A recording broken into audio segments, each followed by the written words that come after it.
What's up, everyone? PA Outdoors here. I guess this is going to be a rant video.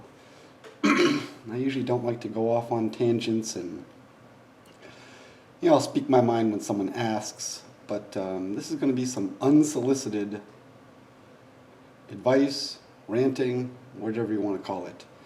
Let's run the intro and let's get into it.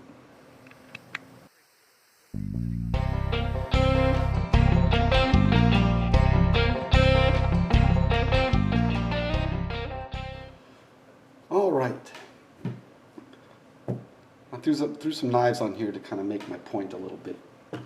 And I'm sure a lot of you guys and gals belong to outdoors-oriented Facebook groups. I belong to, I don't know, maybe half a dozen. I like some better than others. A few of them are just not a whole lot more than just knife porn, and that's okay. That's cool. Guys spend a lot of money on some of them high-end blades, and they want to show them off, and I get it. Good for them. I go for practical knives, I guess. But what I want to talk about are, gear snobs, gear shaming, and just internet trolls. When you get into this hobby of being in the outdoors, most of us don't have a whole lot of disposable income to throw at gear. I don't. And that's kind of why I have these here. This is kind of an example of the types of blades that I use in the outdoors.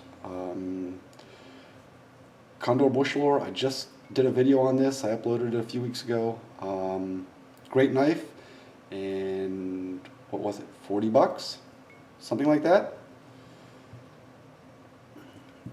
The Schrade SCHF 42, I actually have a video upcoming on this. Probably run that here in a month, maybe a few weeks. Again, I think this was, with the standard scales, I threw some of my card on there just because I thought it made the knife look pretty, and I did have a little bit of extra income to purchase the scales. But anyways, a $50 knife, I think. And then this guy, I've never actually shown this on camera. I got this quite a long time ago. So it's made by Taylor Brands, the same company that makes the Schrade knives. They also make the Smith & Wesson knives, and that's what this is. This is a, I don't know if you can see it there, Smith & Wesson. The model number is SW910, 910.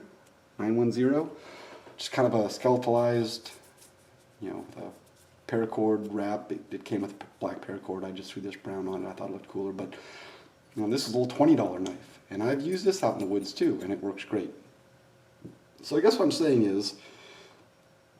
is don't let people on the internet tell you, oh, that's a piece of junk because it only cost 40 bucks, or man, you bought that tent at Walmart, Ozark Trail, you need to buy, you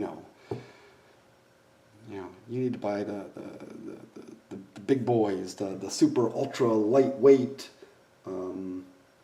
backpacking tents, or you need to get the $300 backpack instead of that $100 one that you picked up. Don't listen to those people. You buy what you can afford. You get the best quality item that you can afford.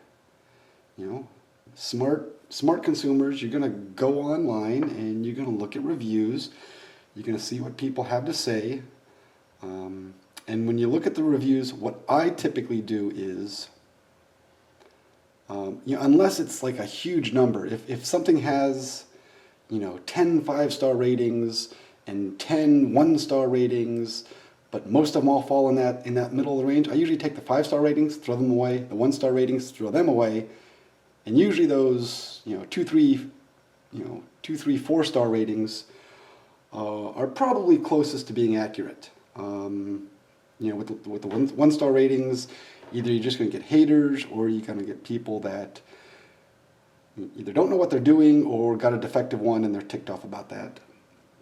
In the 5-star reviews, sometimes those are actual gear reviewers that are getting paid to make a review somewhere, or they're just fanboys of that product and may have actually never even used it.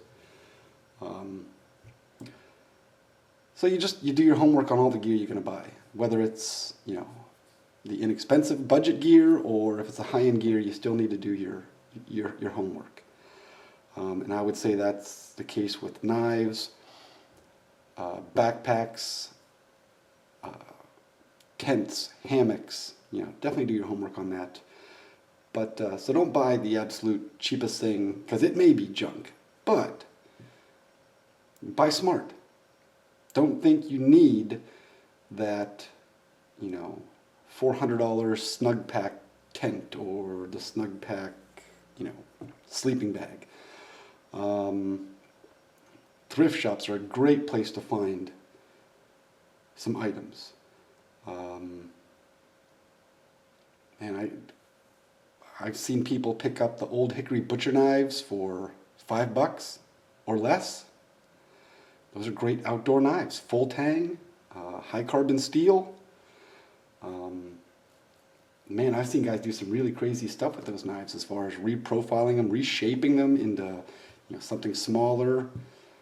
Just some really cool stuff. You can usually find backpacks, sometimes tents at thrift stores. Military surplus places are great.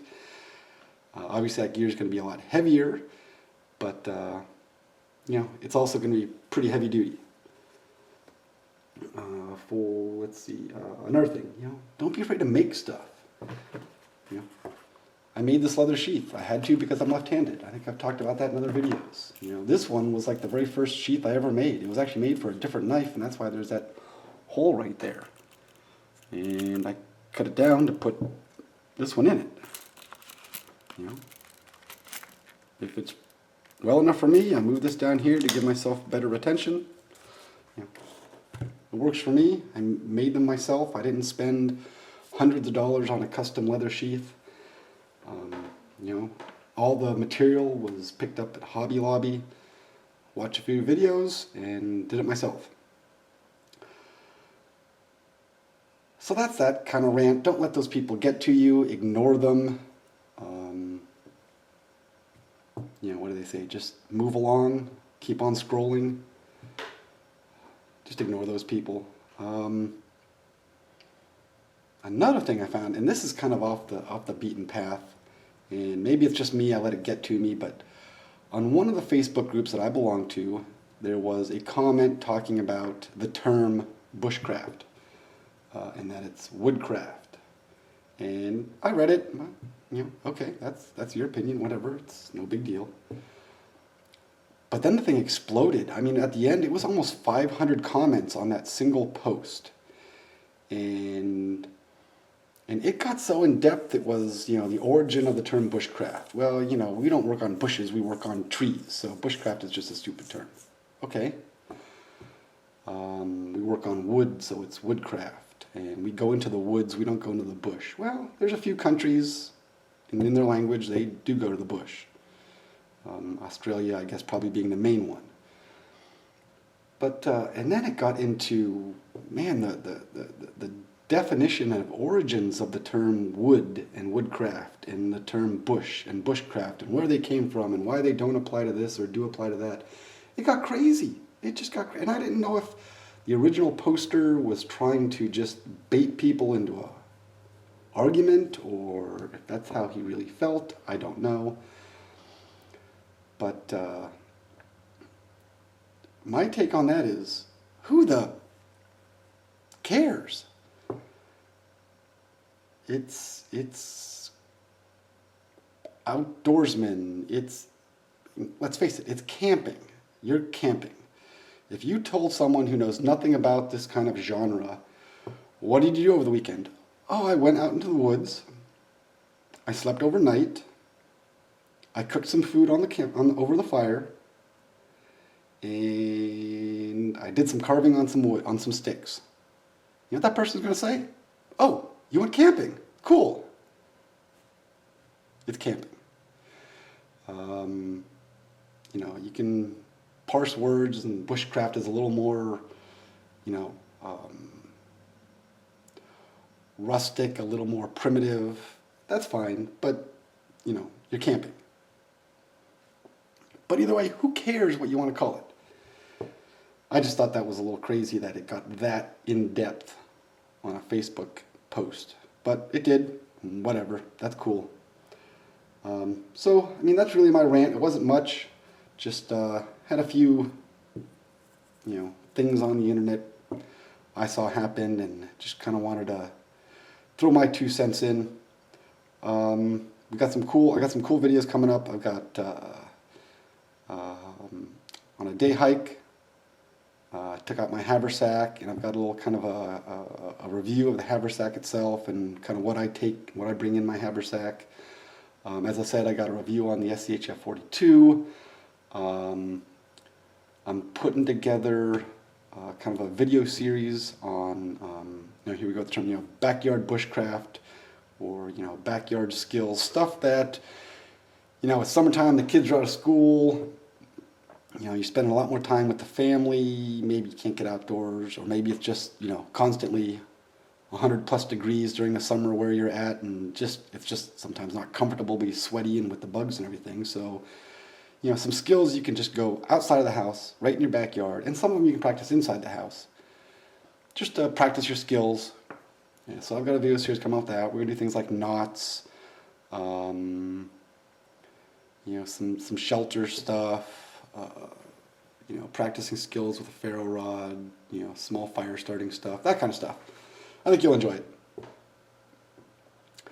Let's see, what else do I got coming up? I'm still in search of the perfect cook set. I put that one together. I'm not real happy with it. It's kind of big and bulky. So I got a video coming up on a cook set. Also, I think this is going to be pretty cool. I'm not sure when I'm going to shoot the video, but I'm going to do I want to do a Walmart gear overnighter. And the overnighter itself probably isn't going to happen until the fall when it gets a little cooler. But I want to upload a video of the gear I plan on taking. I'm going to need some input from you guys on a couple of different items. You know, I'm kind of on the fence. Should I take this one? Should I take that one? So I got that coming up too. You know, if there's something else you want to see or some sort of discussion you want to bring to the table, shoot that down in the comment section below. And I do my best to try and get back to you guys. You know, sometimes I get comments from videos I made, you know, months and months ago, and, you know, I try and reply to those. Sometimes I don't always get around to it, but and I apologize if that's the case. But yeah, throw some comments down there on, you know, maybe some of your experiences you've had on the internet, on Facebook groups or whatever, and you know, give me a list of some of the Facebook groups that you belong to that you really, really like. There are a couple that I belong to that I do like. Four Directions Bushcrafts has a community page which is really good. Spirit of the Woods, it's a Christian-based outdoors Facebook group that they're really good. And there's some others. I belong to most of the big ones that most people know of and heard, like the Bushcraft Survival Tribe, Survival Bushcraft Outdoors, those ones. But yeah, if you know some good groups, post them down the bottom. I'm sure people will be interested in you know, what they like or what you like, and some good referrals to good groups. And yeah, let us know. Thanks for watching. Please subscribe to my channel, like this video, throw a comment down there, and thanks for watching. It's PI Outdoors. Get outdoors, enjoy yourself, but remember, be safe out there. Thanks for watching.